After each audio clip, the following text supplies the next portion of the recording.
They say that the Biafra army don't come outside. They say they don't catch one Nigeria police where they walk inside there. Will be one of their member.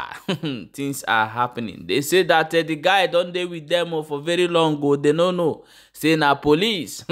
Now they catch them one by one until the day come now where they can't catch them. For this video, I go show you.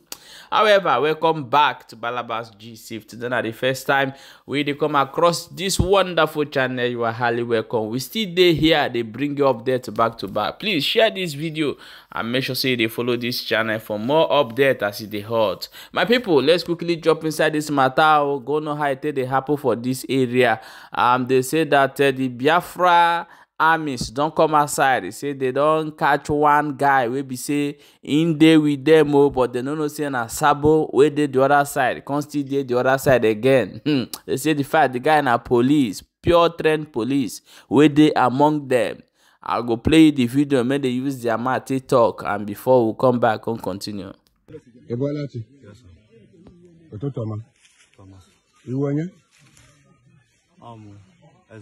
Ule kwa ezigbo kwukanu eze nwa Lucky ahigbo gị otu debere onye ebe isi ala mba nọ n'ebe n'isi ala mba nọ obolo ụnụ adị ole na bunu sọsọ gwa nwanne gị na nna gị ji ma nwoke ma nwaanyị good ị na-aka ihe na-arụ polisi afọ ole ka ị rụgoro polisi 2 years ego ole ka a na-akwụ ụlọ 65,000 na n'ime 65,000 ahụ ị nwere ike ịgwa m ego ole a na-ere akpa rice n'afịa ọ karịala what of tomato na ihe ndị ọzọ ingredients a na-eji ya then ole otu iji na-ekopu up with your family with that 65,000 ndozi ụlọ akwụ gị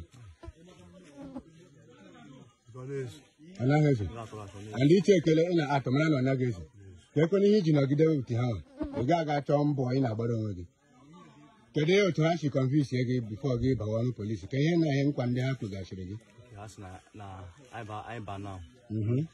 na o nwere mgbe oge ga-eru kwuke anyị ba na o nwere mgbe oge ga-eru so anyị ga-awụ Biafran police then kemgbe ahụ ịbakwana that police ị tụọla ntọala mara mmadụ ole na ole wụ ndị Biafra nọ n'ime polisi ahụ ma ha na-ekweghị ọdị nkwa kemgbe ahụ ha kwere gị nkwa nwena ihe ịrịba ma ịhụpụtagoro n'ime enwebeghị ihe hụtara na kedu ole ọrụ ndị unu na-arụgachiri ndị a niile ndị polisi a na kedu ọrụ unu na-arụ ndị ozu a ilegal wọk ndị anụ na-arụ ị na-egbuchi ụmụnne n'ọkwanne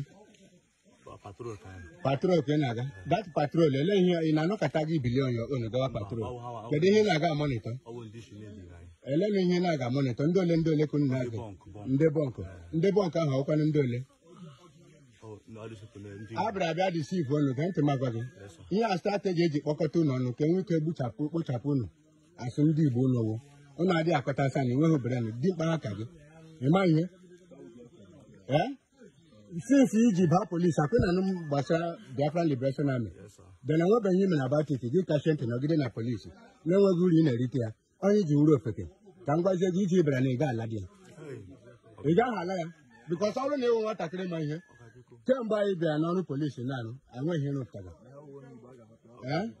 ifu na a na-agaghị echegharịala echiche kpụgharịa bren bọtụ inwe n'elu ọkụ na iwu onye Igbo anyị adịghị egbu ndị ụmụnne anyị wu ndị Igbo ịghọtara anyị adịghị egbu ụmụnne anyị ihe a na-egbu ndị iro anyị ndị nene Nigerian zoo ndị si na Biafra ama ndị anyị na ha na-emekọta ihe bọtụ ọ na-awụrụ m ihe mwute na ịbịa bịa fọlọ vitin wụrụ ha ka onye Igbo onye mụ na ya na-asụ ofe asụsụ bọọkụ ahụ ị gawara naanị akwa ka ị rara ụmụnne gị nye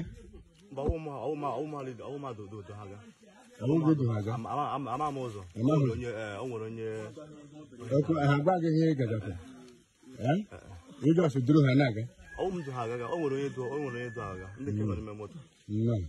so ihe m ga-eme na oge laa gị nyere anyị aka gbasa ozi ọma enwe nwata ibe gị ọbụla ị mara na onye Igbo ihe ga-enyere ya aka na ndụ a ya si n'ọrụ polisi pụọ anyị achọghị polisi n'ala Biafra anyị achọghị amị anyị nwa ga-arụfu ihe ndị a niile anyị achọghị ha ịwala enweghị uru ndị a na-erite enwe uru anyị na-erite n'aka ha ị pụọla apụ ịkwadola mmụọ gị pụ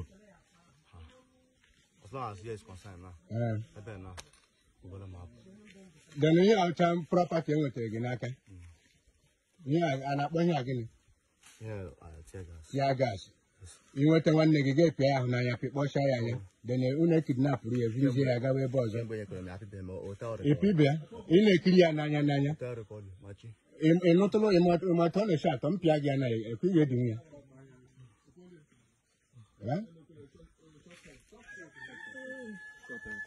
Yeah, my wonderful people, welcome back. As you have watched that video, no be smart, you know.